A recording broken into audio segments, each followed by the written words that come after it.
At the northern border of the Crassus kingdom, Duke Elion, who is the lord of the northern frontier, gathers his entire troop ready to take on the undead army heading straight for the city. Standing in the presence of the undead army lets Elion realize that the undead army is way beyond what he and his soldiers can handle. Among them is the undead knight, Durian, who puts fear in everyone he comes across. Durian is said to be so powerful that even 10 high-ranking knights fighting to the death doesn't guarantee a win against him. The soldiers see this and start to freak out. They tell the Duke that they have no chance against the undead army, and it would be best if they retreat. The soldiers believe that it would be best if they prepare a siege rather than face the undead army straight on. The Duke understands their fear because he is also scared, but he lets his people know that the northern wall has fallen already. They are the last line of defense, and if the undead breaks through to the city gates, it is over for the country. Elion tells his soldiers that no matter what they do or how they do it, they need to make sure that they hold off the undead army. Suddenly, an unknown rider goes past the troops at high speed and heads straight for the undead army. The soldiers are shocked to see this as they wonder who it is that is charging into the undead army without caution. Suddenly, it dawns on them that it is Urin Rox. Urin Rox has been sent to help them from the southern Marquisate of Rox. Apparently, the carefree rider, Urin Rox, is our protagonist, and he fights with daggers. They know of Urin's capabilities, but the soldiers doubt if he will be able to do anything against Durian. They conclude that Durian will never fall to daggers, but they have not finished making their conclusions when Urin hits the undead knight with his dagger. The dagger sticks to Durian's head, which he is holding in his hand. Surprisingly, the head is sent flying and Durian starts melting away. This leaves everyone stunned and they refuse to believe what is unfolding right in front of their eyes. Urin doesn't stop there. He continues throwing daggers into the zombie soldiers and one by one, they melt away. In no time, Urin is standing all alone, while all that is in front of him is nothing but dust left from zombie bodies. The soldiers who are watching try to wake up from whatever dream they are in, but soon realize that it is real life. They wonder if Urin is a saint sent to save them by the heavens. Urin hears them call him a saint, and this makes him laugh since they are far from the truth. After defeating the undead, Urin stands still to check his stats from the status screen. From the information on the status screen, he realizes that he has gained experience points. Apparently, he used a poison called Firebone Mountain, and this is a poison that even melts undead marrow. Because Urin just used it, the poison gained a ton of experience. Urin doesn't mind taking everything as long as it is useful for him. 6 months before then, our protagonist had opened his eyes to find himself in a strange room. He is on a king-sized bed inside a luxurious room.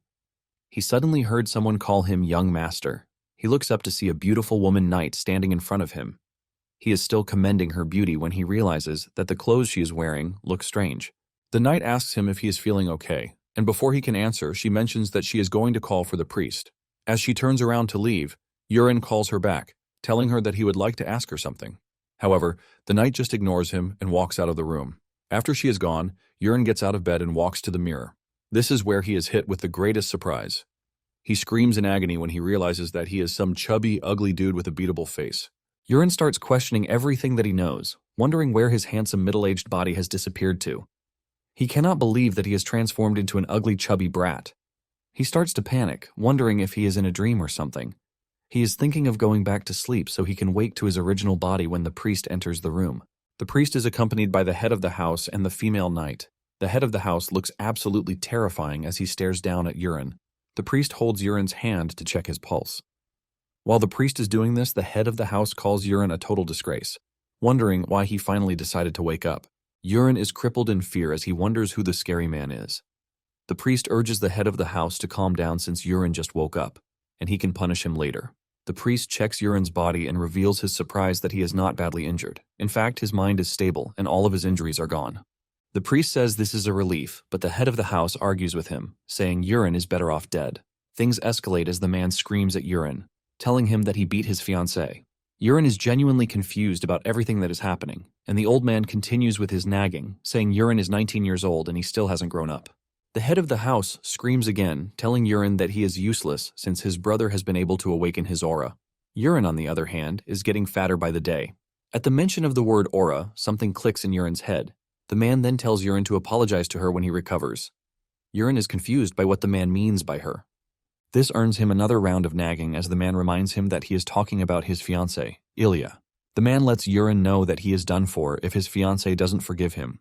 Urin is forced to ask again so he can know if he heard right. The man repeats Ilya's name and he tells him to stop disgracing the Rox family any longer. The man then ends his statement by calling him his name, Urin. At this point, Urine confirms his fear, realizing that he is Urine Rocks. Since he is Urine Rocks, he concludes that the man is Marquis Willington Rocks.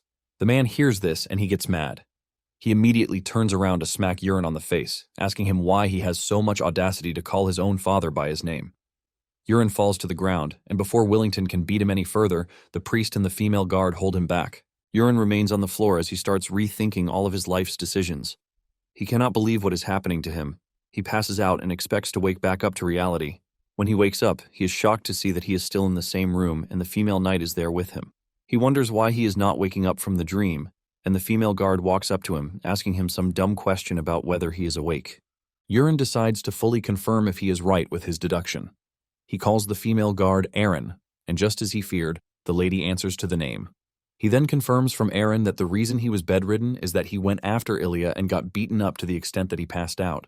Aaron reveals that Urine attacked his fiancée in the room, but she turned the tables and beat the crap out of Urine before he finally passed out.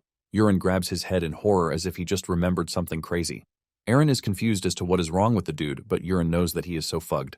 Urine finally calms down, and he comes to the bitter realization that he has somehow ended up inside the web novel that he wrote. However, the worst thing is that he didn't enter the web novel as the protagonist.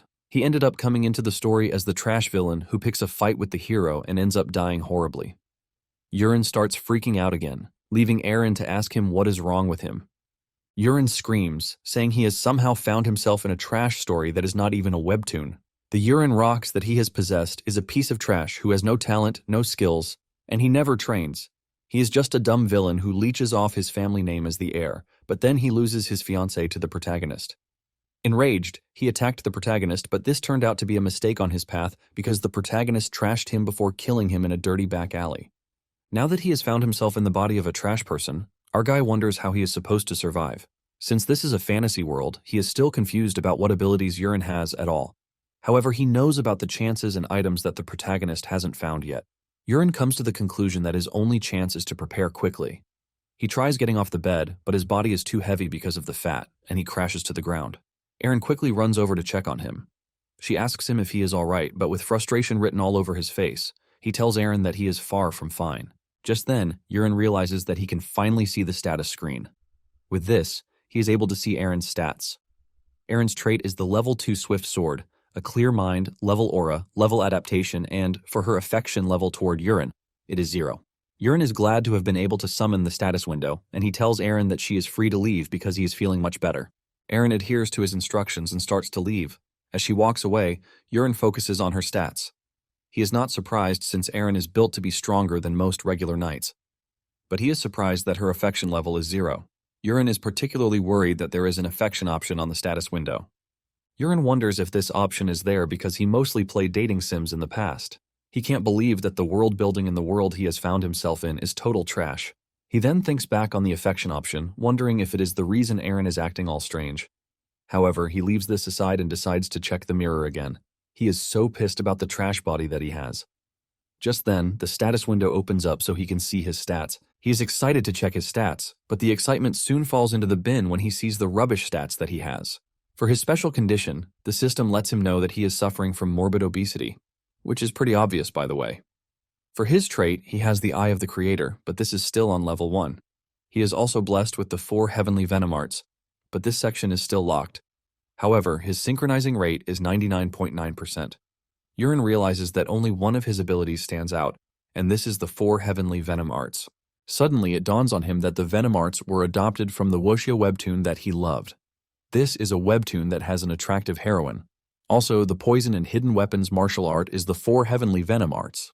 At this point, Urine realizes that this world is a mashup of everything that he knows before. Just then, it dawns on him that he might have a chance if he actually learns the 4 Heavenly Venom Arts. Urine smiles, believing that he has found a ticket to his survival. Apparently, there is a prestigious sect from the Sichuan province, and they appear in the Chinese wuxia novels. They are a clan that specializes in poisons and silent assassinations with toxin-laced hidden weapons. Urine is left to wonder why the Sichuan Tang clan is in this world, since the world is supposed to be a medieval fantasy world. Later on, Willington learns from Aaron that Urine has gotten to his feet.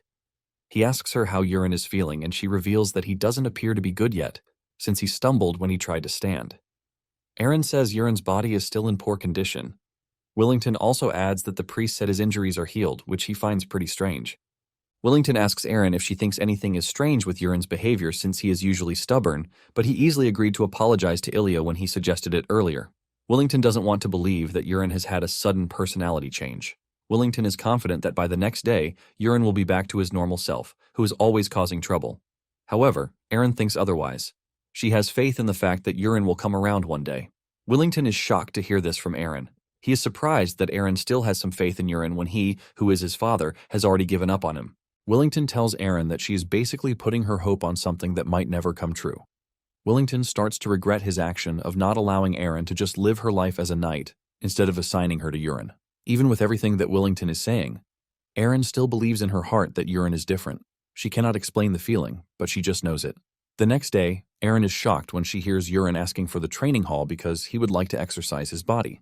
Aaron cannot believe her ears as Urine demands that she lead him to the drill hall. Urine notices Aaron's reaction, and he asks her if there is any problem with this.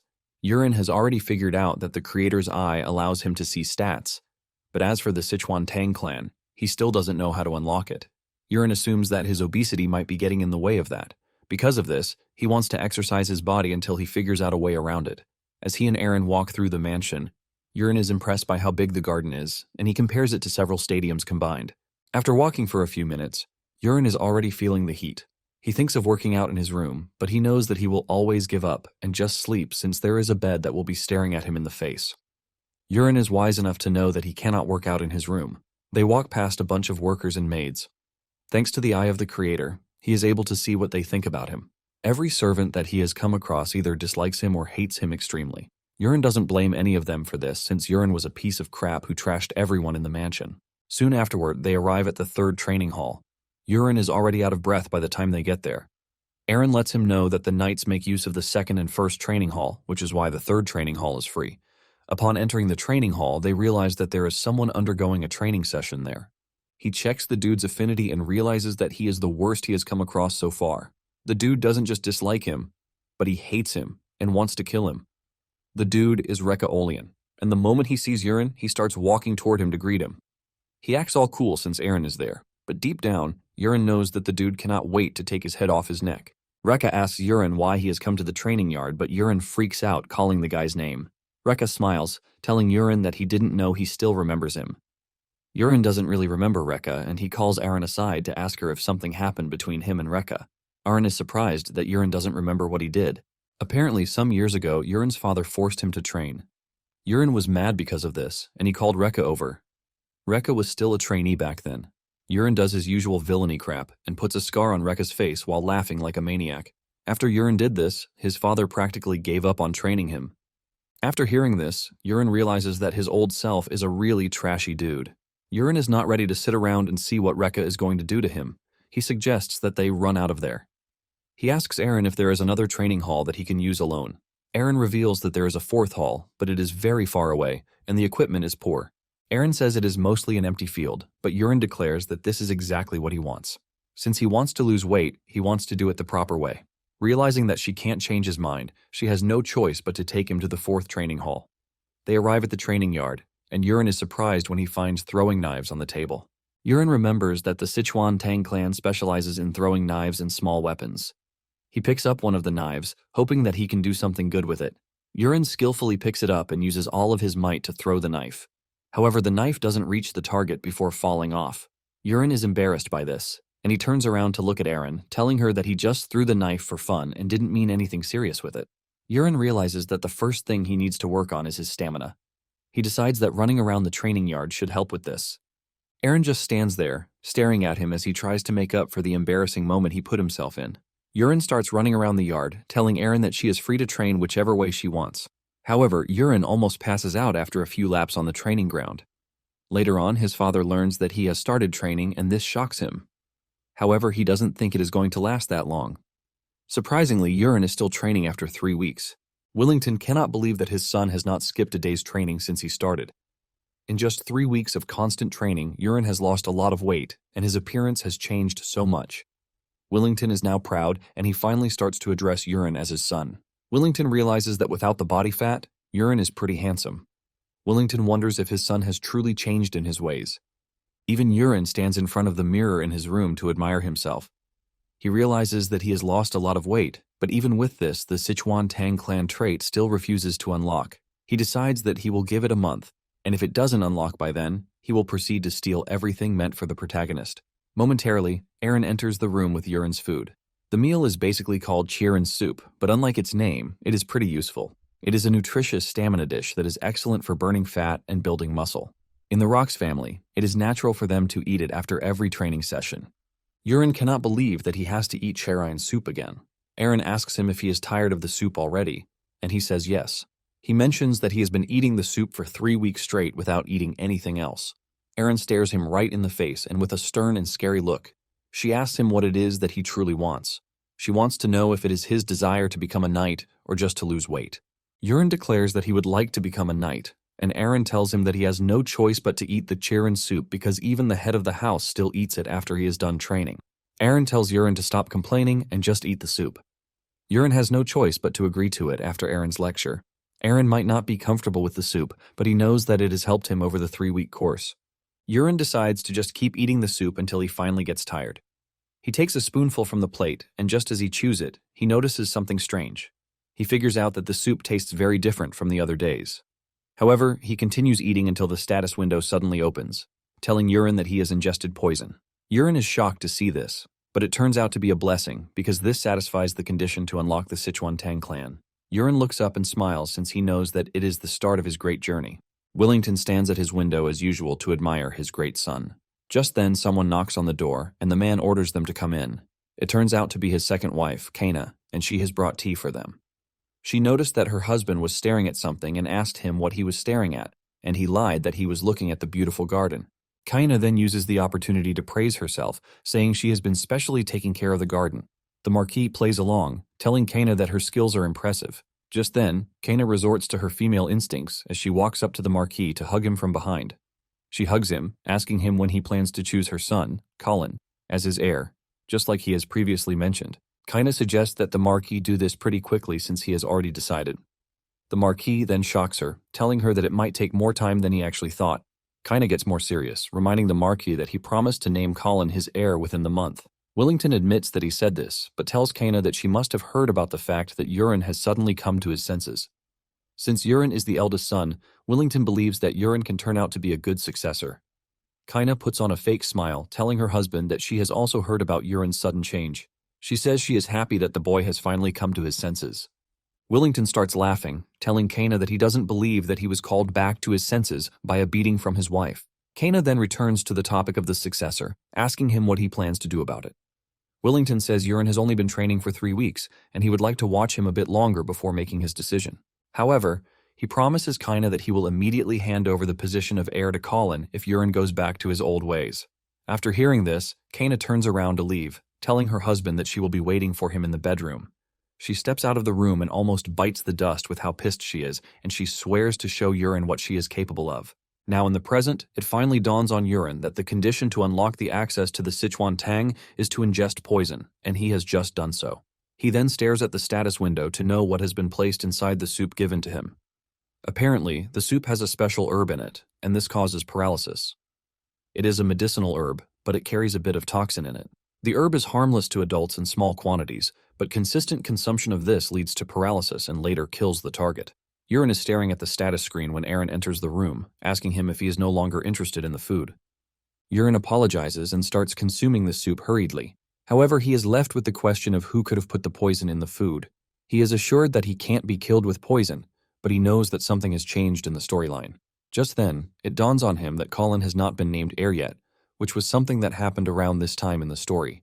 He wonders if the naming of an heir got delayed because he started training, and the person who put the poison in the food doesn't like him, and most likely from Colin's camp. After he's done eating, the system informs him that weak paralysis poison has been unlocked for him. Urine turns to Aaron, telling her that he has finished the meal and it is so good that it brought him to tears. He tells her that he wants some time alone, and without argument, Aaron excuses herself from the room, urging Urine to take a rest. After Aaron is gone, Urine stands in front of the mirror and demands that the Sichuan Tang clan appear to him. Just then, Urine's stats appear right in front of him. He has gained some skills, which include mild poisoning, but his overweight status still remains. In addition, his sync rate has dropped to 97%. Urine then focuses on more of the traits, and he realizes that there are a bunch of traits that are still locked. He still cannot access the most powerful techniques because they require other conditions to be met. Urine is blown away by the number of poisons that are available to him, and the last level on the panel is level 30. To get to level 30, he needs to unlock the levels above it. However, he needs an inner technique to unlock the basic one. Urine realizes that the Tang clan actually uses internal energy to wield poison. He then checks the martial arts section, where he realizes that he can choose one of 4 available techniques. There are the Dark Poison Arts, Thunder Needle Arts, 10,000 Venoms, and Divine Energy. Urine immediately knows the right choice for him since he is a big fan of the Tang clan story. The Dark Poison Arts focus on poison, while the Thunder Needle Arts focus on hidden weapons. For the 10,000 Venom Divine Energy, it takes longer to master, but it allows the wielder to reach mastery in both poison and hidden weapons. Without thinking twice, he picks the 10,000 Venom's Divine Energy. The moment he makes his choice, he feels a strange energy circulating through his body, and he realizes that he needs to immediately circulate the energy. He pulls off his shirt and starts to meditate, and with this, he feels a strange flow all through his body. He comes to the realization that the energy he is feeling is qi. He starts guiding it through the proper meridians so he can store it in the dantian to build internal strength. Urine remains in this position overnight without realizing it. Even though he didn't sleep, he doesn't feel tired. His body has also changed without him realizing it. Urine has been able to concentrate the qi so that he now feels it everywhere. He can even tell the number of birds outside his window without even turning to see them. Urine checks out his 10,000 Venom's Divine Energy and finds out that he is currently at the 1-star level, which grants him 10% of the total power. Suddenly, a familiar aura approaches his door, and when the person opens up, it turns out to be Aaron. Aaron enters the room to find Urine on his bed, meditating. She is surprised when she realizes that Urine didn't sleep overnight, telling him that it is quite dangerous. She suggests that Urine rest for the day, but Urine refuses, telling Aaron that he is going to training. Urine assures Aaron that he feels great and he is in top condition, so he has to train. Aaron then steps outside so she can prepare breakfast, but she notices that Urine is getting bulked up. When he arrives at the training yard, Urine picks up one of the throwing knives. He stands in front of the target, and to his surprise, a crosshair appears right in front of his eyes, just like a first-person shooter game. With this, he is able to precisely aim at the target, and he throws the knife with all of his strength while Aaron watches him. The knife hits the target with ultimate precision, shocking Aaron. By doing this, Urine unlocks the Tang clan's hidden weapons. Aaron cannot hold it in as she walks up to Urine, asking him what he just did. Urine plays dumb, telling Aaron that he also has no idea what happened. He believes that it is as the results of the past month's training are starting to show. Aaron debunks this, since she doesn't believe it is so. Urine realizes that this will be the first time he will see Aaron totally flustered, and he suggests that he try throwing the knife one more time. Urine can feel the fiery inner energy surging from his body when he throws something. With this, he takes an even better pose and he throws the knife faster and stronger. The knife hits the target right in the middle and cracks it, leaving Aaron totally stunned. Aaron stares Urine right in the face, pointing out the fact that he just shattered the target board. Urine just smiles, but he knows having the crosshair appear in his eyes is basically a cheat code for him. Apparently, Urine once loved an FPS game called Battle Attack, and he even came first in the cafe tournament held for the game. Aaron screams at Urine, asking him what he just did. Urine ignores the question and asks Aaron if she can feel anything from him. Aaron thinks it through before answering, telling him that he has lost quite a bit of weight since the day before. When she mentions the weight aspect, Urine is shocked. Aaron then points out that Urine has been training every day and eating the soup, which has made him lose a lot of weight. However, he looks totally different overnight. Urine is surprised to hear this, but most importantly, he is relieved that Aaron can't sense the inner energy flowing through his body. This basically tells him that he is the only one who can use inner energy in this world, and no one else can detect it. With this, Urine is confident that he has gained incredible power, and he decides to keep practicing. He picks up the knives and starts throwing them to hit the target with precision. Aaron is shocked to see this, and she finally steps up, asking to try throwing the knives too. She picks up a knife, strikes her pose, and throws it. But to her surprise, the knife bounces off the target instead. Urine laughs, saying he is glad that there is something Aaron can't do. Urine then takes another glance at the status window, where he sees that he has unlocked the straight cut. This allows him to throw faster and stronger, and not only with memory objects. Basically, he can pick up anything and throw it with ultimate precision, just like he is doing with the knives. Urine is surprised to see this, and he decides to try it out without delay. Aaron is still busy beating herself up when Urine urges her to step aside. Aaron is shocked when she sees Urine holding a broken wooden sword. Yurin stands in front of the target and he circulates energy through his body, and using the straight cut skill, he throws the damaged wooden sword. To Erin's greatest surprise, the wooden sword shatters the target. Erin screams in horror, and she asks Yurin what sort of power he has running through his veins.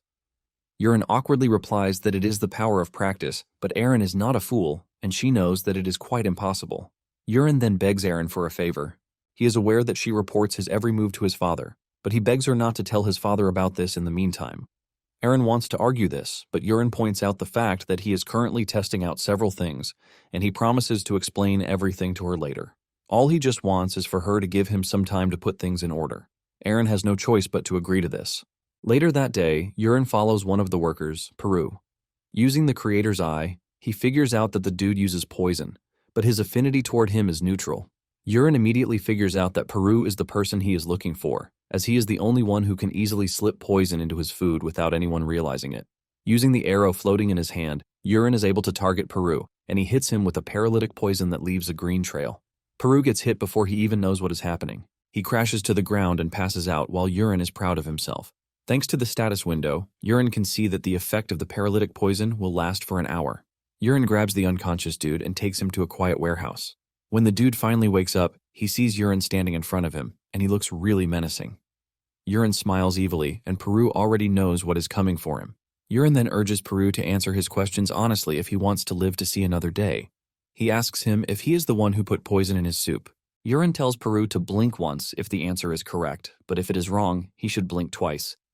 He asks him again if he is the one who poisoned him, and he blinked once. He then follows through by asking if the poison was Hanyang herb, and Peru blinked once again. Yurin is glad that Peru is cooperating with him, and he proceeds to the next question, where he asks Peru if Kaina was the one who asked him to carry out the poisoning. Peru blinked twice, saying it wasn't Kaina. Yurin gets mad, and he whips out a knife, telling Peru to think again, since it would be best if he didn't lie to him. Yurin lets him know that he has a way of seeing and knowing things. He assures him that he's going to cut his throat if he lies to him. Yurin then asks the question again, and surprisingly Peru maintains his answer, saying the order didn't come from Kaina. Yurin figures out that Peru is not lying, but he is left to wonder just who might have ordered him to be poisoned. Yurin decides to find that out later, and he whips out a pill, telling Peru to swallow it. He lets him know that it is a paralytic poison, and he pushes the pill into his mouth. After Peru has swallowed it, Yurin lets him know that he now has just 1 month to live. Yurin assures Peru that all of his internal organs will melt away if he doesn't take the antidote within the space of 1 month. Since Peru doesn't want to die, Yurin tells him that he will have to start following his orders. Peru trembles in fear, realizing that he has put himself in a compromising position. Yurin then places his hand on Peru's head and uses his power to release the paralytic poison. With this, Peru can finally move and speak. Yurin then asks the question again, demanding to know who ordered Peru to poison him. Peru finally reveals the truth, saying it was Knight Captain Karox Livingtane.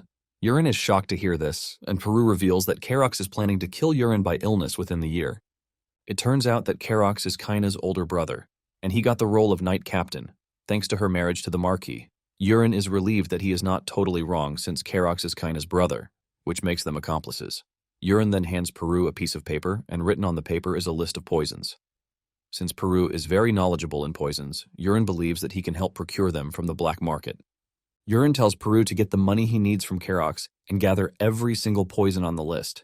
Yurin wants Peru to bring the poisons to him, and he orders him to start with the one he already has with him. Peru is shocked, and he asks Yurin why he needs poisons. But Yurin coldly replies, telling Peru that he never gave him permission to ask questions. Peru quickly apologizes, and Yurin tells him that he is free to leave. Before leaving the room, Yurin tells Peru that he wants a load of poison in his food from that moment forward. Peru hears this, leaving him in total disbelief. When Yurin gets to his room, he starts celebrating because he managed to trick Peru into believing that there is actually poison in his system. What Yurin fed him was just dried leaves that he lumped together. Yurin then realizes that it is imperative that he learns the Sichuan Tang clan martial arts. Apparently something terrible will happen very soon, and he needs to be ready. The following night, Peru visits Yurin to show him the poisonous herbs he has with him. He places them on a table, and Yurin takes a good look at them. The first one is the Hanyang herb. The second one is Yakrupka. The leaf among them is called the wooden vein leaf. Peru is shocked that Yurin knows all the poisons like they were nothing. Unknown to Peru, Yurin can see their names via the status window. Yurin asks Peru why he has the other poisons with him when he could have easily killed him with the Hanyang herb alone. Peru reveals that Hanyang herb takes a long time, and once resistance is developed, it actually lasts longer. However, mixing Yakropka after Hanyang herb symptoms begin will increase the effects. Basically, poisons become more deadly when combined. Urine then asks Peru how he learned all about poisons, and he reveals that he was sold to the Livingtane family when he was 8, and he trained under a poison master there. Urine asks him if there are others like Peru and Livingtane. He replies that they were initially 20 kids, but they all died, leaving him as the sole survivor. Urine is not surprised by this because kids with low affinity for poison will die when they are exposed to toxins, but he notices that Peru hates the Livingtane family. He plans to use this to his advantage. After their discussion, Urine commends Peru for a job well done, and he lets him know that he is free to go for the day. After Peru's departure, Urine gets down to the consumption of the poisonous herbs. As he eats them, he gets the notifications from the status screen, but he soon reaches his limit and the system urges him to engage in a breathing meditation. Urine does as the system suggests, and he manages to get the pain under control while meditating. The next morning, Aaron enters the room to find Urine in a state of meditation, but his body is now streamlined like a perfect bodybuilder. Aaron is shocked by what she is staring at, but on the other hand, Urine has managed to upgrade the 10,000 Venoms energy to stage 2. He acquires a bunch of martial arts techniques and poison techniques in the process too. Aaron is about to start talking about Urine's body when she perceives something rotten in the room. Urine doesn't know what to tell Aaron since he knows the reason behind the unpleasant smell. Apparently, when one's inner energy rises and their martial arts level up, the body releases a bulk load of waste at once. Since the room is stinking and the odor is obviously coming from him, Urine offers to open the window, but Aaron screams at him not to open the door. She tells Urine to head to the bathroom instead. After he is done bathing, Urine and Aaron head out. Urine is pleased with himself as he has been able to acquire a new skill, the So-ryong footwork. It is from the Tang family, and it is a perfect technique for fast movement, assassination, and evasion. Urine is glad that he is learning skills that only show up in wuxia novels. Urine is so glad that he is carried away while they walk on the road until Aaron snaps him back to reality. Aaron asks him why he is walking like a drunk all of a sudden. She wants to know if his body is not feeling well, but Urine quickly assures Aaron that he is fine. With this, the two continue moving, but Urine can't stop practicing his new move as he walks on the road like a drunk. Aaron then asks him if he is truly going to the first training hall to undergo training for the day. Aaron reminds Urine that there are a bunch of knights in the training hall, but Urine assures Aaron that she has nothing to worry about. Urine claims that he is only going there to see how the other knights go about their daily training sessions. Moments later, they arrive at the training hall, and just as expected, there are knights practicing their sword skills while screaming like maniacs. They are shocked when Urine and Aaron enter the training ground. Initially, they don't recognize the handsome dude who is behind Aaron, since he has changed a whole lot. It finally dawns on them that the person they are looking at is Urine, the Lord's son. They can't believe how much weight Urine has lost during training. The knights believe that Urine used some kind of sorcery to reduce his weight. While they are whispering, Urine can clearly hear all of them thanks to his inner energy. Aaron then points to a huge dude in front of them. She lets Urine know that he is a trainee knight, but because of his good form, he will soon become a junior knight. Urine takes a closer look and soon realizes that the dude is Cried. He is part of the main character in the novel, and he later becomes an ally to the protagonist. Urine didn't know about Cried's life before he met the hero. Urine is pleased with the fact that Cried is in the mansion because it might turn out to be a good thing for him later on. However, he is focusing on something else for the day. All the knights in the training hall hate his guts, and most of them just want to kill Urine. Urine stares at them, wondering if they are going to be his test subjects. Urine picks up a sword and decides to start with a poison named Prolonged Poison. It is still at level 1, and once ingested, it spreads to all the organs in moments. He activates the poison and remotely hits one of the knights with it. The knight crashes to the ground with his friends asking him if he is okay. They ask him if he needs to use the toilet, but he says no while rolling on the floor in pain. The knights realize how terrible the situation is and immediately suggest that they call for a priest. Suddenly, the knight gets back on his feet saying that the pain is gone. The others are shocked by this and they wonder if the dude was just messing with them. The dude tries to let them know that he was not faking it and he was truly in pain, but none of them believe him. Urine has seen how this works and he decides to try out the soul-killing smoke. This is a smoke that creates illusions, causing fear and confusion within a set range. The knights are still scolding their counterparts for faking his pain when Urine hits them with the soul-killing smoke. Immediately, everyone in the range of the effect starts to freak out. Apparently, a scary monster is standing in front of them, ready to devour them. They fall to the ground, pissing their pants while Urine laughs in the distance. Aaron, on the other hand, is confused as to what is happening. The situation becomes even worse for the affected knights as several monsters appear before them, tormenting them. When Urine has had his fill of pleasure, he takes off the illusion since he doesn't want to wait for the knights to start attacking each other. An argument ensues between them as they claim they all look like monsters. Urine decides that he is done with the day's experiment, but he is pleased with the way things went. Urine then tells Aaron that it is time for them to go back. Aaron is shocked since they have not done anything meaningful since they arrived. Urine claims that the training hall is noisy, and he suggests that they go to the 4th training hall instead. Moments later, one of the maids showed up to inform the two that a guest had just arrived at the mansion. Urine wonders who the guest is, and he soon learns that his fiancée, Ilya Marcus, has come to see him. While waiting for Urine, Ilya already has plans to cancel their engagement together. When Urine enters the room where she is waiting, Ilya's face turns red, and everything she has planned to do before seeing Urine starts flying out of her head, and they are replaced with questions. Before entering the room to see Ilya, Urine had analyzed the situation. He knows that Ilya is good with her fists, and it was around this time in the story that Ilya demanded that they go their separate ways. However, the novel Urine kept refusing to let go. However, this time around, Ilya is shocked when she sees Urine. She starts asking him who he is. Urine is surprised by the question, and he lets Ilya know that it is none other than him. Ilya still doesn't want to believe as she starts freaking out, while Urine just calms her down, telling her that it's been a while. Ilya admits that she actually heard that Urine lost weight, but she assumed that it was a false rumor. Ilya says it hasn't been 2 months since she left, and she starts wondering how Urine is able to change that much in a short space of time. Urine then reveals that he was able to change that much because he trained really hard. This shocks Ilya, and Urine continues, revealing that after he got whooped by her, he started rethinking his life decisions, and because of this, he decided to change. Ilya asks him if he is trying to get revenge, but Urine says no. Just then, Urine does something surprising. He gets on his 2 knees and bows to Ilya, thanking her. This shocks the lady, who can't get to see her man on his knees. Urine reveals that he was able to change his ways, which is all thanks to Ilya. Urine lets Ilya know that he is truly sorry for what happened between them, but assures her that he will understand if she wants to break off the engagement. Ilya is dumbfounded when she sees this, leaving her to start questioning Urine's identity. Urine shocks Ilya again by admitting that he was a piece of trash. Urine knows that everything that happened is not his fault, but the idiot who was the former inhabitant of the body. However, the reason Urine is so passionate about asking for forgiveness is that Ilya is not just a simple heroine, but her Sword Queen trait, with her own trait, makes her get stronger and stronger over time. Later on in the story, she was able to save the fallen hero and even cut down the main villain. This was made possible thanks to her Sword Queen trait. Urine doesn't care if they break off the engagement, as long as he is able to repair the relationship and make Ilya his ally. Just then, Ilya asks Urine if he is serious about what he said, and he says yes. However, this is not enough for Ilya, as she demands that Urine swear by what he said. Ilya unleashes her aura, making her appear very dangerous while making the request. Urine cannot believe that Ilya will suffocate him with her scary aura, but it seems that he has seen the scene somewhere else before. Ilya then tells Urine to swear that he will not go back to his old ways, and if he breaks the oath, Ilya will be the one to beat him to death. Hearing this, Urine is shocked since this is the same line that Ilya said to the protagonist, not Urine.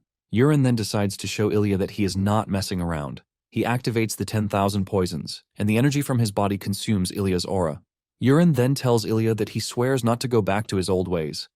Ilya's face turns red from excessive blushing, but she manages to keep it in, and she tells Urine that she will be watching him. She lets him know that one more mistake from him means the engagement is off. Urine is shocked that Ilya is not breaking off the engagement. When Ilya meets with Willington in his chambers, the man is also shocked. Just like Urine when he learns that Ilya will not be breaking off the engagement. The Marquise is forced to ask Ilya why she is not breaking off the engagement. Ilya then mentions that her father has always told her that people can't be fixed, and when she heard the rumor that Urine had changed, she was curious. She wondered if he had gone back to the weak and kind Urine that he was when he was a kid. But to her greatest surprise, Urine was a completely different person. Because of this, Ilya is taking the risk to trust Urine one more time. However, Ilya lets the Marquis know that she will beat Urine to death if he ever goes back to his old ways. The Marquis is relieved to hear this, and he urges Ilya to take good care of Urine. Ilya stands up to leave, and the Marquis urges her to stay a few days, but she refuses, revealing that she already told her father that she is coming to break off the engagement. The Marquis then suggests that she should at least see Urine train before she goes, but she refuses again, saying she doesn't want to distract him. Later that day, the Marquis calls Urine to his room. He teases him when he enters the room, asking him who he is. Before Urine can start freaking out, the Marquis quickly reveals that he is only pulling his legs. Willington pats his son on the shoulders to commend him for how hard he has been working. Willington asks Urine if he knows why he called him, and he tells his father that it must be about his nightly training. His father is glad that he has gotten wise too. The Marquis believes that it is time Urine learns the swordsmanship of the Rox family. Just then, Urine tells the Marquis that he has something important to inform him concerning the issue of knight training. Instead of training to become a knight, Urine shocks his father, saying he wants to learn throwing arts instead of swordsmanship. His father immediately gets furious, saying he cannot allow this since it is a cheap technique used by thieves. The Marquis claims that with a throwing technique, he won't be able to cut through a knight's armor, not to mention the bodies of scary monsters. Urine immediately puts up a suggestion, telling his father that they should make a bet. He wants them to make a bet on whether he can catch the beast Borak with a dagger or not. The Marquis hears this and believes that Urine is just being stubborn.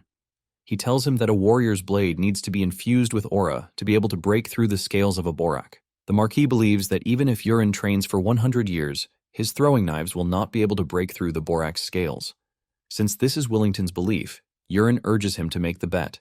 The Marquis decides to indulge Urine on the bet, and Willington asks him what he plans to wager. Urine tells the Marquis that if he manages to defeat the Borak with his dagger, he will be the one to handle his training, but if he fails, he will follow his father's will. With this, the two make their bet. Urine returns to his room with relief because he realizes that Aaron hasn't told his father about his training yet. Since the practical test is the next day, Urine wonders how many tries it will take him to break the Borak's scales. To prepare for the test, Urine decides that he needs to eat some poisoned herbs just in case. He plans to raise the divine arts to the 3rd star. Just then, Aaron enters the room with a message from the Marquis. Apparently, the Marquis has picked the time and venue. The test will be held at noon the next day, and they will use the first training hall. Urine then asks her if she knows the details of the bet, and she says yes. However, she is not the only one who knows it. The entire estate is aware of the bet that they made. Because of this, the entire estate is laughing because they are pretty sure Urine will pee his pants when he faces the Borak. Aaron reveals that everyone is having fun chatting about how he is going to fail since he is the #1 public enemy. This gets to Urine, and he asks Aaron if everyone is coming to watch the test. Aaron replies that the Marquis allowed it, so the training hall will be packed with people. Urine sighs when he hears this, but then he asks Aaron for her thoughts. Aaron bows her head while saying she believes that the following day will be Urine's day. That night, Urine did as promised, and he increased the divine arts to the 3rd star. The next day, Urine is shocked when he realizes that the training hall is packed with people as if they are there to watch an arena match. Before the exam begins, Urine assures his father that he is ready, but he points out the fact that the entire area is packed with people. His father reveals that it was his intention to tell only his magician, but for some reason, the news spread everywhere. The Marquis then urges Urine to do well not to embarrass himself. Once everything is in order, the magician begins the summoning ritual to call forth the Borak. The summoning is successful, and a monster appears from the smoke. Urine is excited to physically see a monster that he, as the author, created with words. Apparently, Borak is an ocean monster with a height of 150 centimeters. Immediately, the monster emerges from the summoning circle, and the spectators start to panic. Urine is shocked to see what the Borak looked like since it is a monster that he came up with when he was eating a rockfish sashimi at a restaurant and couldn't think of monster ideas. Urine doesn't show any sign of fear in front of the Borak since he can only see a cute monster if only its arms were taken away. Suddenly, the monster comes charging at Urine. It almost catches Urine while he is zoned out, but thanks to his slick movement, he is able to dodge the attack. Since the monster is charging at him without warning, Urine decides to get serious. He whips out one of his throwing knives to test how strong the Borak scales are.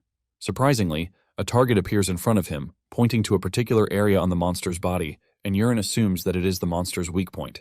He decides to try out this hypothesis, and he throws the knife in the direction of the target. The knife penetrates the target, causing the monster to scream in pain before crashing to the ground, dead. Urine is disappointed that the Borak died with just one hit. The Marquis and the spectators are left in awe when they see this happen. The entire hall soon roars in celebration of Urine defeating the Borak.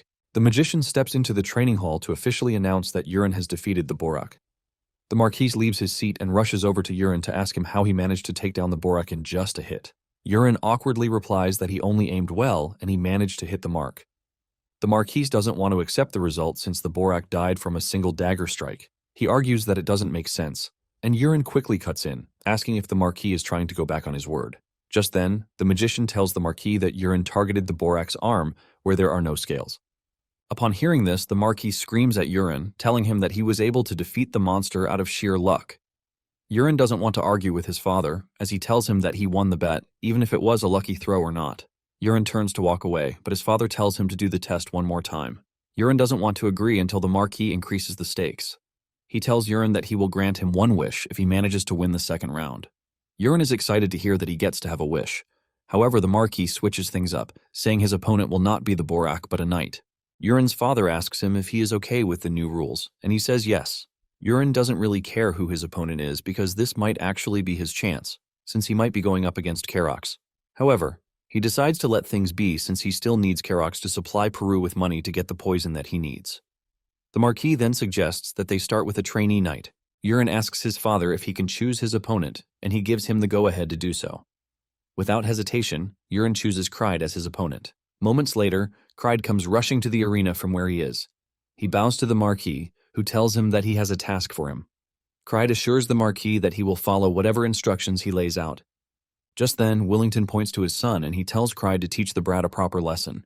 Kryde is shocked when he hears this, and the Marquis notices this.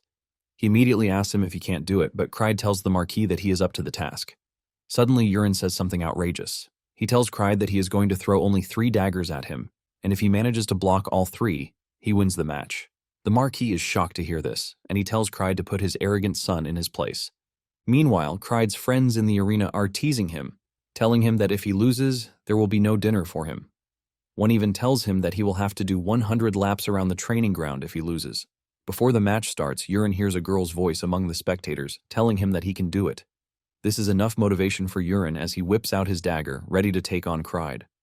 Just as they are about to start the match, several target areas appear on Kryde's body, stunning Urine. Urine is worried that he might kill Kryde the same way he killed the Borak, but he can't afford to do this. Urine then decides to try something else. He uses so much force to throw the dagger, and it hits Kryde's blade, leaving a loud sound like that of a cannon, shocking everyone in the arena. The dagger falls off, and the Marquis picks it up, wondering how an ordinary dagger is able to produce that much force. Kryde's sword has suffered a dent, and the force from the throw leaves him shaken. Urine subtly tells Kryde that he is now warmed up, but he lets him know that the first throw is a warning. Urine lets him know that the next throw is going to pack a punch. Urine believes that Kryde will not die from what he is about to do since he is a supporting lead character.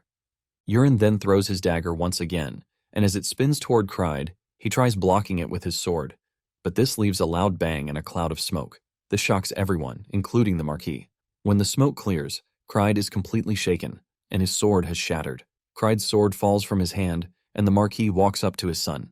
He demands they go somewhere private to talk, but Urine reminds his father that the match is not over yet since he still has 1 dagger left. Willington's eyes light up in fear, and he tells Urine not to take things too far. Urine then suggests that they hear from Kryde himself. Urine walks up to Kryde, telling him to raise his head, and he asks him if he would like it to end the way it is. Urine reminds Kryde that he is a knight in training and he is not supposed to accept such a trash outcome. Since bringing things to a definite end is the way of the knight, Urine then asks Kryde again if he is ready to give up. Kryde stutters before demanding that they give him a new sword. Kryde's aura swirls around him, while revealing his determination not to back down. Everyone, including the Marquis, is blown away that Kryde is still a knight-to-be, but he has already awakened his aura. Apparently, this is what Urine wants from the start. Kryde has a trait, the Berserker, which only manifests at a breaking point. Since Kryde has improved his defense by awakening his aura and entering Berserker mode, Urine believes that it is time he tries out a higher-level technique. Kryde urges Urine to throw his dagger, but the Marquis is surprised that Kryde could manifest an aura that is so much that it can be compared to the talent of a high-ranking knight. He wonders what his son would do in this situation. Urine aims his dagger and throws it. However, this time around, the dagger spins as it approaches Kryde.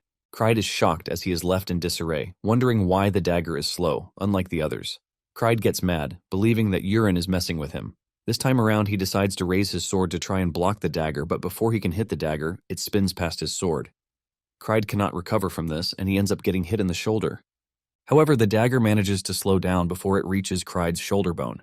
Even with this, Kryde still feels immense pain as he falls to his knees, screaming in pain. Everyone is shocked to see this, leaving them to wonder what just happened. Since the dagger was very slow and Kryde is screaming in pain, his fellow knights tell him to stop faking it. They assume that he is acting that way because he doesn't want to disgrace Urine. Unknown to them, Urine infused the last throw with more internal energy, which is why the pain is extreme. Just then, the Marquis calls Urine, telling him that they need to talk, but he lets him know that he has won the bet already.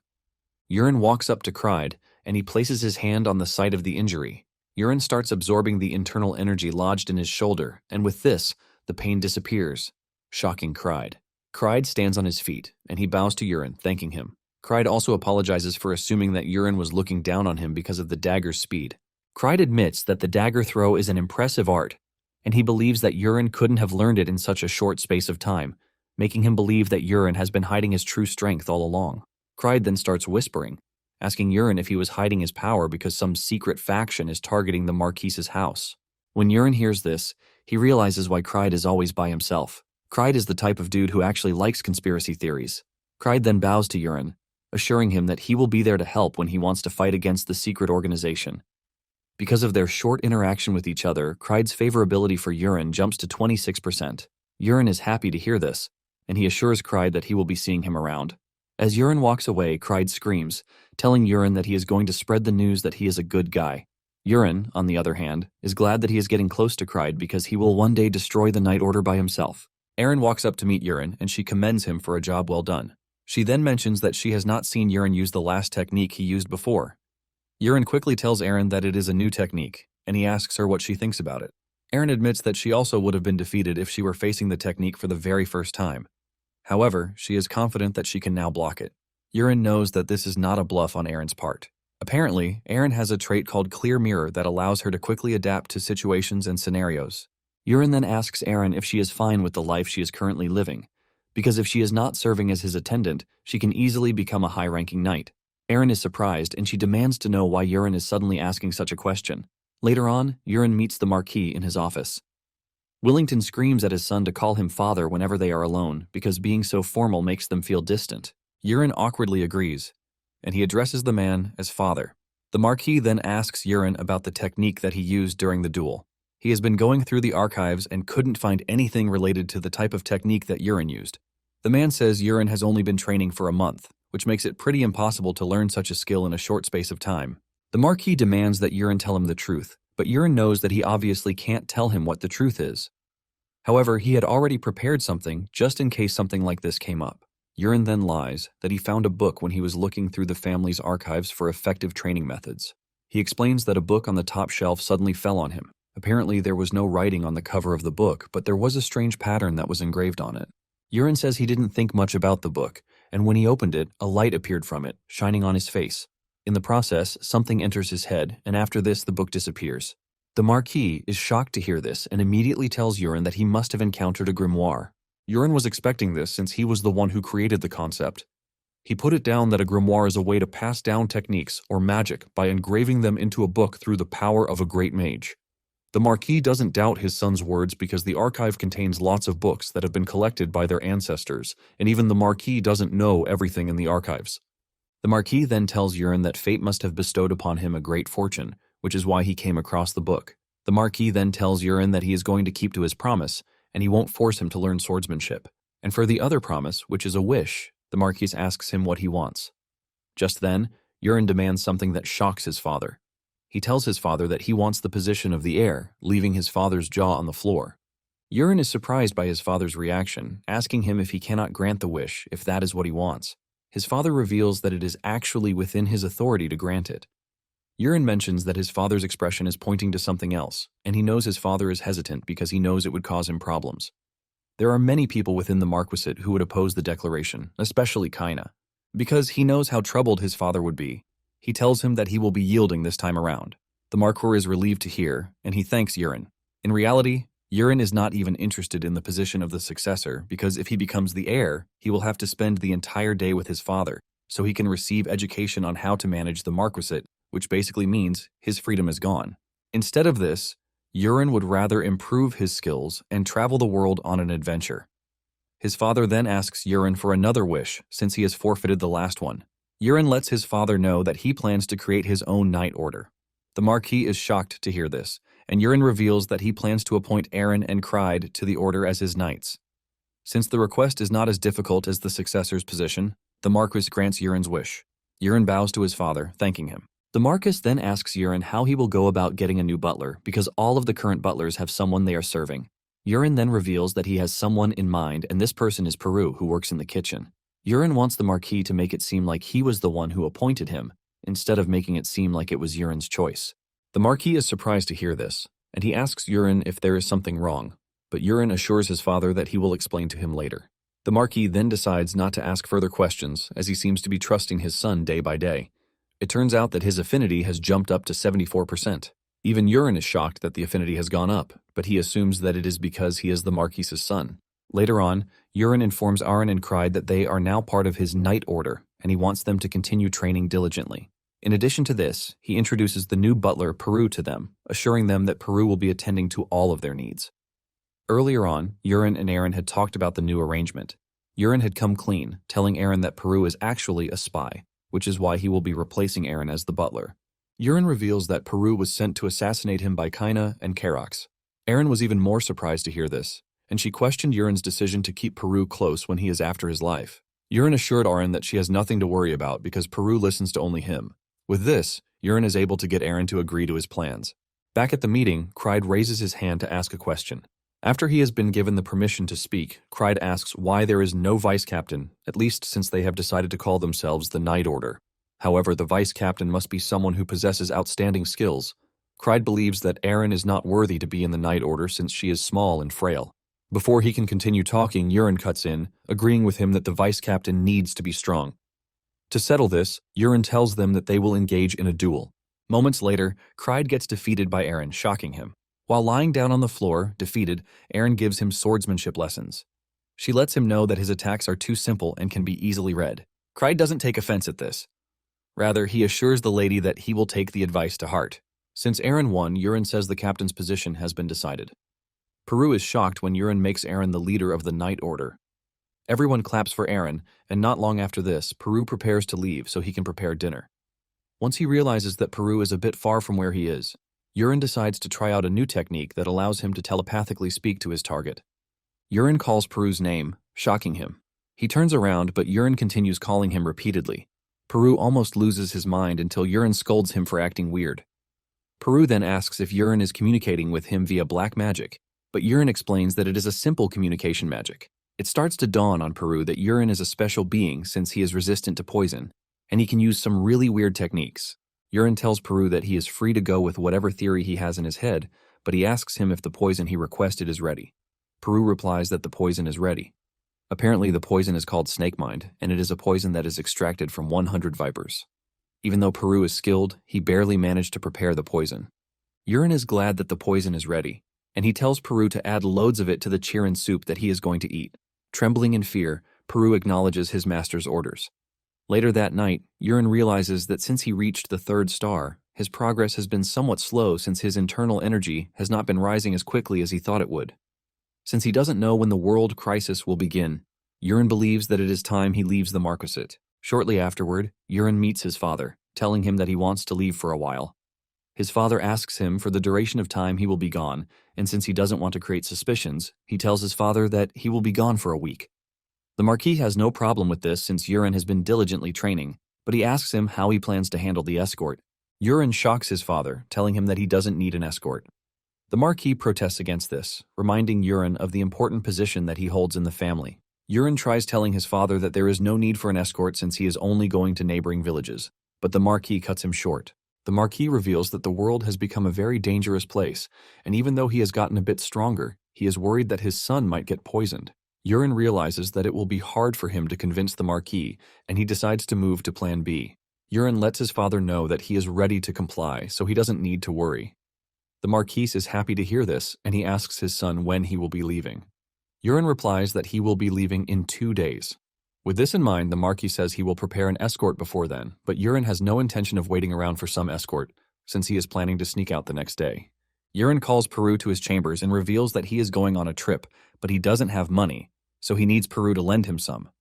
Peru is hesitant, but when he feels the dark and scary aura coming from Urien's body, he quickly obliges. Urien then asks him if he still has his subspace pouch with him. Urien had earlier seen the pouch with him.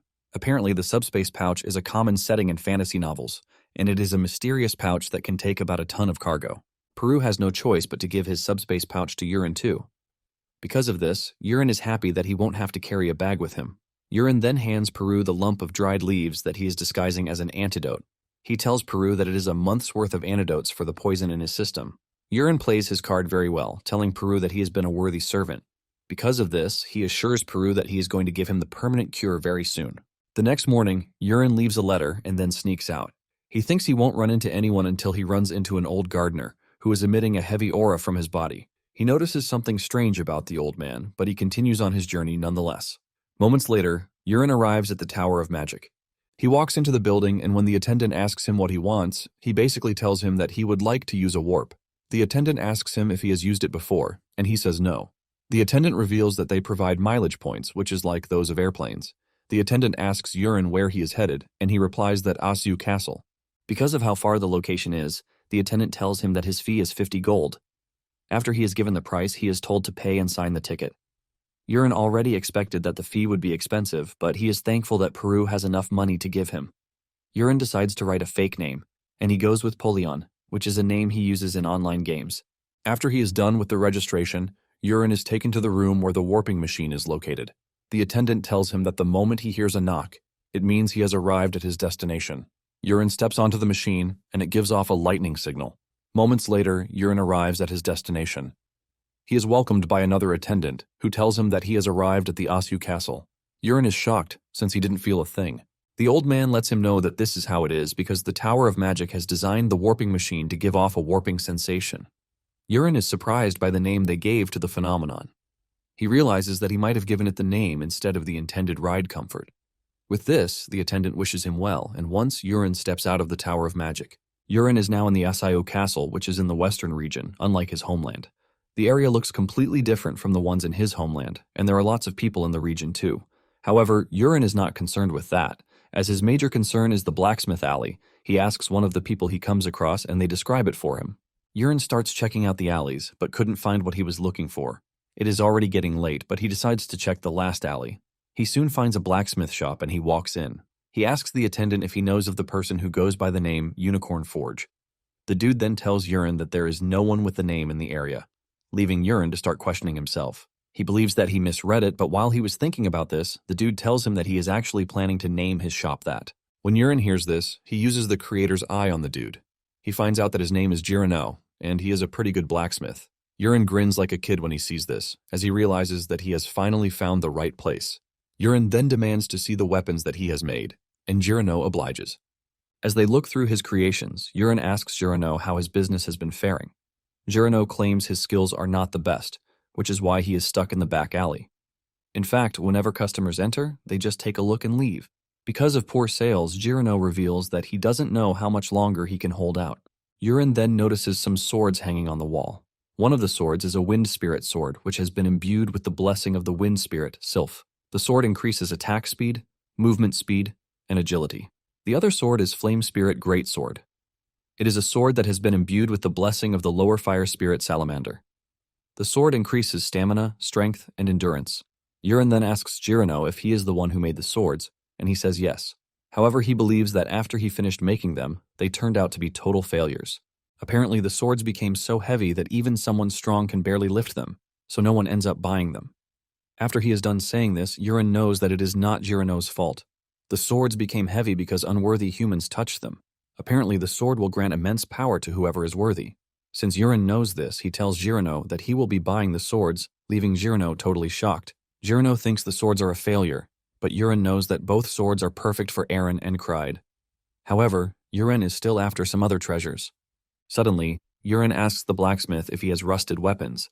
Jirano has a bunch, and he brings them out. Jirano is surprised that Urine wants them since he already considered them a waste. Urine is glad that he met the bunch the same way he set it up. He dips his hand into the container and brings out a dagger, telling Jirano that he wants the dagger. Jirano is shocked since he wasn't the one who made the dagger. He only found it in the storage room and he has no idea how it got there in the first place. Jirano is shocked when Urine says he is going to be picking the dagger alongside the swords. Jirano concludes that Urine is only after defective stuff. Jirano tells Urine to give him just 2 gold coins, and he will give him the dagger for free. Urine is glad that he got a sweet deal, but he is the only one who knows how valuable the weapon is. Just then, he realizes that it is not only about the weapons, but about the blacksmith himself. Urine then offers him the chance to close down his shop and work for him instead, since he already said business is going so well for him. Jirano is shocked by the offer, and he reveals that it is coming too suddenly, which is why he doesn't know what to say. Jirano admits that he has thought about closing down, but he never thought he would get an offer like this. After he says this, Yurin decides to introduce himself to the blacksmith. Yurin introduces himself as the Invincible Spear, who is the protector of the South. After he is done with the title, he reveals his real name. Jurino is stunned when he realizes that he is standing in the presence of the Marquise's son. He immediately falls to his knees, apologizing to Yurin while saying he never expected someone as noble as him to enter his trash shop. Yurin urges the dude to stand up, but he refuses, and he demands that Yurin say everything he wants to say while his head remains on the ground. Realizing that he can't convince him, Yurin decides to speak. After hearing everything Yurin has to say, Jurino asks him why he would consider helping someone like him, and he replies that he is pretty talented. Jurino is surprised to hear Yurin say he has talent because he doesn't see himself in the categories of talented blacksmiths, since he gets scolded by his master every day. Yurin mentions that he has been going around checking other forges, but Jurino's shop stands out. Jurino asks him how his shop stood out from the rest, and Yurin lets him know that sincerity is the key. Yurin explains that he has seen the way he made his weapons and the extreme detailing about them. Because of this, Yurin lets him know that he will one day wake up as a special talent. This is something that Yurin made up on the spot, but he hopes that Jurino falls for it. Fortunately for him, he did, and Jurino reveals that he will follow him. Jurino then mentions that Yurin is different from the rumors he has heard about him. Yurin then decides that it is time he shows the blacksmith something interesting. Jurino watches as Yurin pinches his finger with the dagger and orders it to awaken. It turns out that the dagger is the relic of myriad forms, Agnes. Jurino's jaw hits the floor when the dagger starts to levitate with a white aura surrounding it.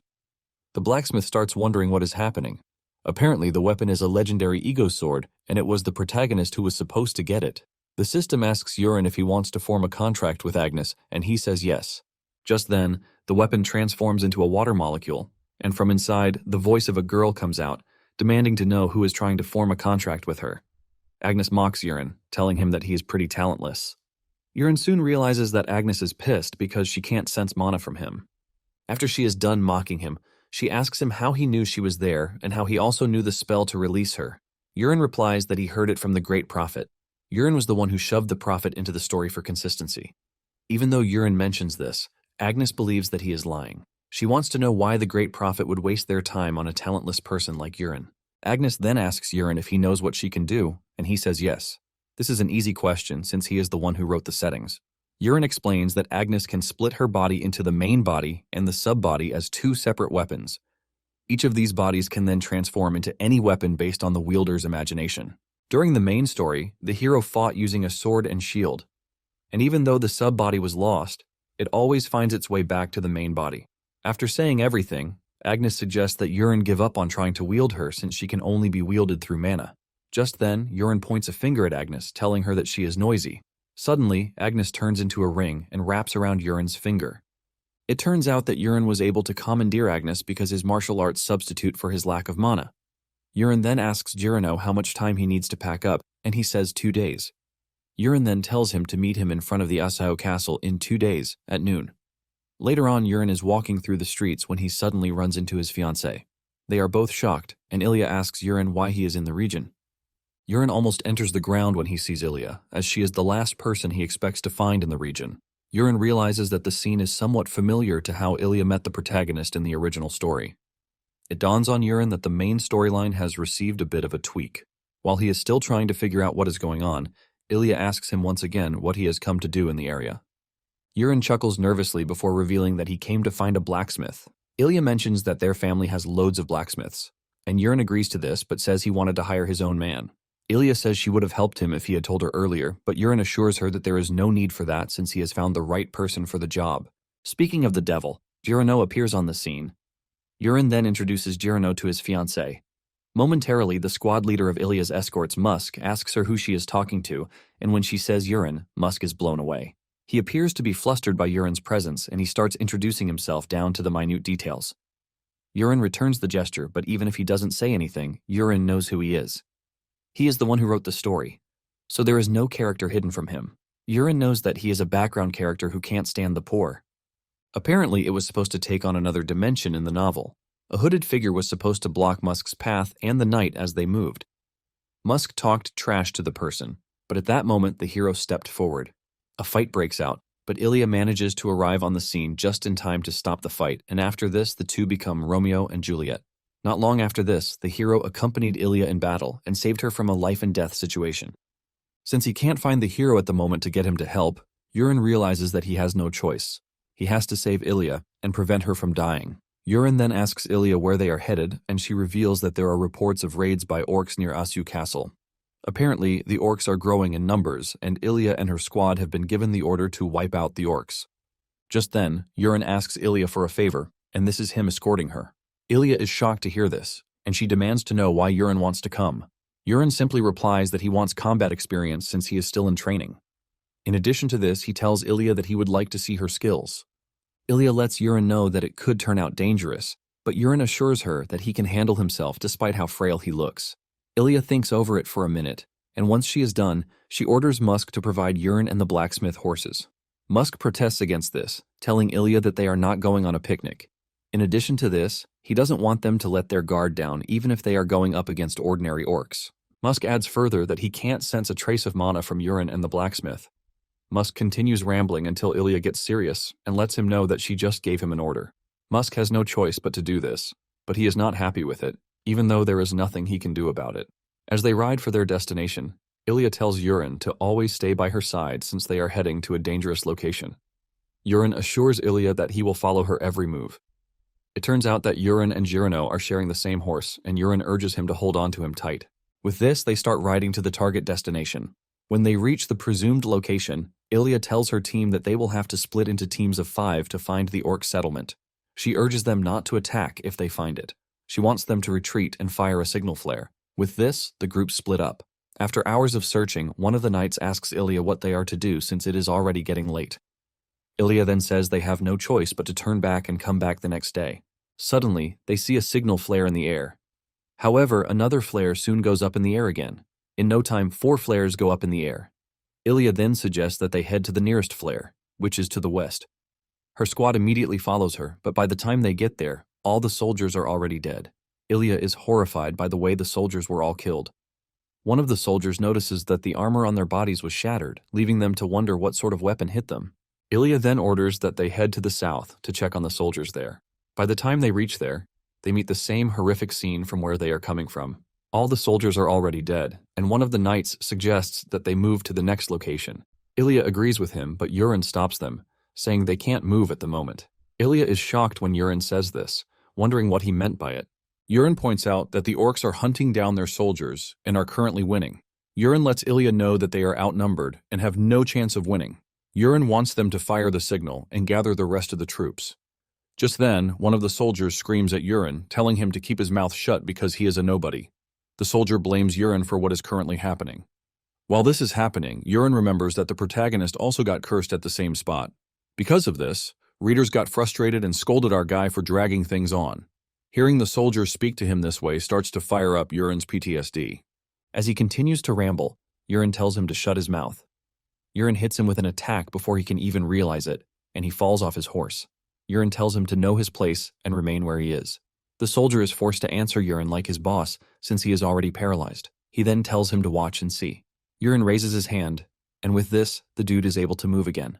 In the main story, Ilya didn't listen to the hero and did what she thought was right. However, Yurin wants to see if it will be different this time around. He asks Ilya what her choice will be. Surprisingly, Ilya agrees with Yurin, and she orders her men to fire the blue signal flare immediately. She wants the troops to be gathered where they are. The soldiers do as told, and they fire the flares into the air. The soldiers then start tending to their fallen comrades, while the blacksmith walks over to Yurin to tell him that he is amazing. He says Yurin was able to make items move the way he wanted, but Yurin doesn't count it as a big deal. He asks Yurin if the soldiers are going to meet up with them, but Yurin lets him know that most of the soldiers won't make it. Apparently, Yurin knows what he is doing, and he is actually waiting for the real fight to come to him. Suddenly, a soldier comes toward their position, telling Ilya that they need to run. The soldier looks absolutely terrified, as if he had seen a ghost. Coming behind the soldiers is a bunch of scary and powerful orcs. Just the sheer numbers of the orcs send chills down the soldiers' spines. Ilya turns to Yurin and apologizes to him because he's about to die, and it is all her fault.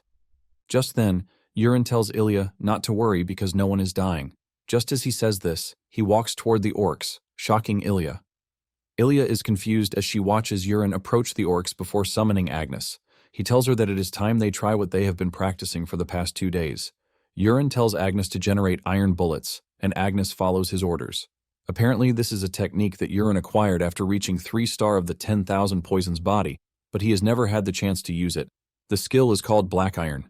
It releases concealed weapons filled with inner strength by detonating black iron bullets.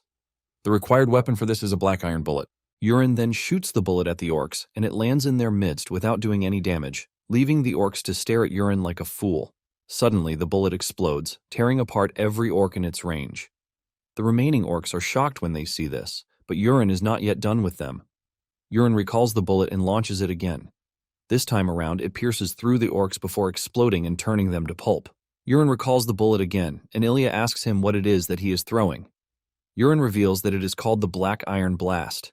Yurin smiles at Ilya, promising to tell her the details about the weapon later. With Yurin's 2 consecutive attacks, he has drastically reduced the orcs. Ilya is motivated by this, and she immediately screams at her soldiers, telling them to get into action. She lets them know that they can win, and she urges them to strike down the rest of the orcs. Ilya charges forward, and her soldiers follow suit. Ilya slices off an orc's head as if it were tissue paper, and her soldiers also follow her lead. One of the orcs realizes that they are no longer a match for the soldiers and turns around to run. However, he runs into a red brick wall. The red brick wall turns out to be a giant red orc with a terrifying aura.